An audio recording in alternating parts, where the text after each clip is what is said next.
డబ్బు లేనప్పుడు మనల్లో చాలామందికి రెండు రకాల ఆలోచనలొస్తాయి తెలుసా. ఒకటి మనల్ని అక్కడికక్కడే ఆపేస్తే, ఇంకొకటి మాత్రం మనల్ని ముందుకు నడిపిస్తుంది. పరిస్థితి ఒక్కటే, కాని ఆలోచించే విధానాలు మాత్రం రెండు. అవేంటో ఈరోజు మనం కాస్త లోతుగా విశ్లేషిద్దాం.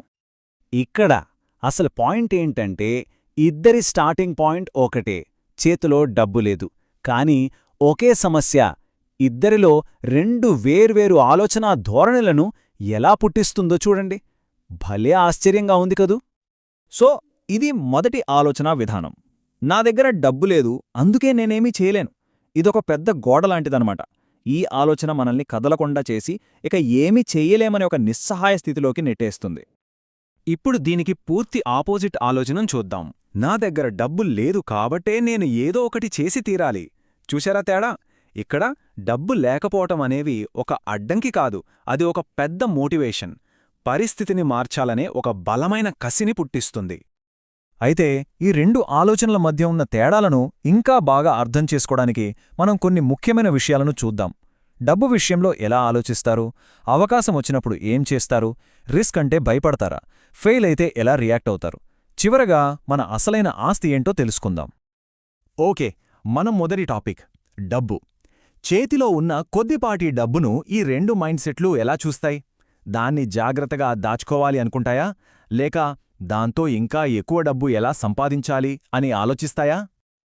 ఇక్కడున్న గమ్మత్తేంటంటే, ఇద్దరి లక్ష్యం భవిష్యత్తు భద్రతే. కాని ఒకరు ఉన్న డబ్బుని భద్రంగా దాచుకుంటూ ఎప్పుడో వచ్చే ఆపద కోసం భయపడుతూ ఉంటారు.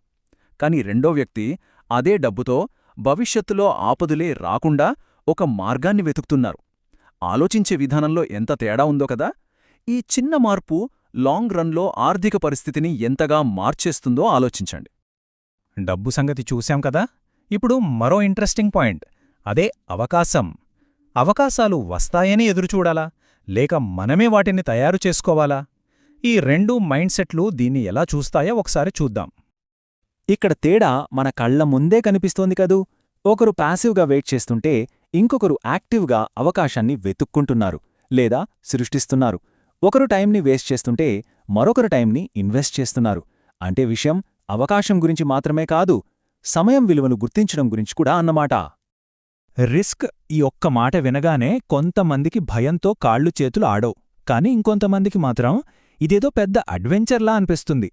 ఈ రెండు మైండ్ సెట్లు రిస్క్ని ఎలా చూస్తాయో చూడటం నిజంగా చాలా ఆసక్తికరంగా ఉంటుంది.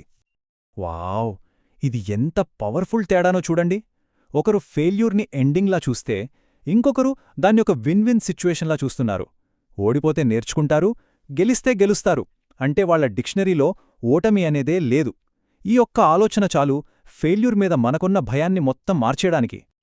సరే, రిస్క్ తీసుకున్నారు కాని ఫెయిల్ అయ్యారనుకుందాం. అప్పుడు పరిస్థితేంటి? ఆ నెగటివ్ రిజల్ట్ని ఈ రెండు మైండ్ సెట్లు ఎలా చూస్తాయి? ఒకరు నిందలు వేస్తారు, మరొకరు బాధ్యత తీసుకుంటారు. ఇక్కడ తేడా చాలా క్లియర్గానుంది. ఒకరు ఇతరులను బ్లేమ్ చేస్తూ అక్కడే ఆగిపోతారు. కాని ఇంకొకరు, ఓకే, తప్పు జరిగింది, దీని నుండి నేను నేర్చుకోవాల్సిన పాఠమేంటి అని ఆలోచిస్తారు. ఈ చిన్న మార్పే భవిష్యత్తును నిర్మిస్తుంది. ఎందుకంటే బాధ్యత తీసుకోవడమే ఎదుగుదలకు మొదటి మెట్టు. మనం ఇప్పటిదాకా డబ్బు గురించి, అవకాశం, రిస్క్, ఫెయిల్యూర్ గురించి మాట్లాడుకున్నాం కదా. వీటన్నిట్లో ఒక కామన్ ప్యాటర్న్ గమనించారా? అసలు సమస్య మన చుట్టూ ఉన్న పరిస్థితి కాదు, ఆ పరిస్థితిని మనం చూసే విధానం. అసలైన తేడా అంతా మన ఆలోచనలోనే ఉంది. So the bottom line is this: మనం చూసిన తేడాలన్నీ పరిస్థితుల వల్ల రాలేదు. అవి మన దృక్పథం, మన ఎంపిక వల్ల వచ్చాయి. ప్రతి క్షణం నిస్సహాయంగా ఫీలవ్వాలా లేక ప్రేరణ పొందాలా అనేది మన చేతుల్లోనే ఉంటుంది. మరి ఈ శక్తివంతమైన ఆలోచనా విధానాన్ని మనలో ఎలా పెంచుకోవాలి? ఇదిగో 4 సింపుల్ స్టెప్స్. ఫస్ట్, డబ్బును దాచుకోవడానికి కాదు, దాన్ని పెంచడానికి ఒక టూల్గా చూడండి. సెకండ్, అవకాశాల కోసం ఎదురుచూడకుండా మీరే వాటిని క్రియేట్ చేయండి.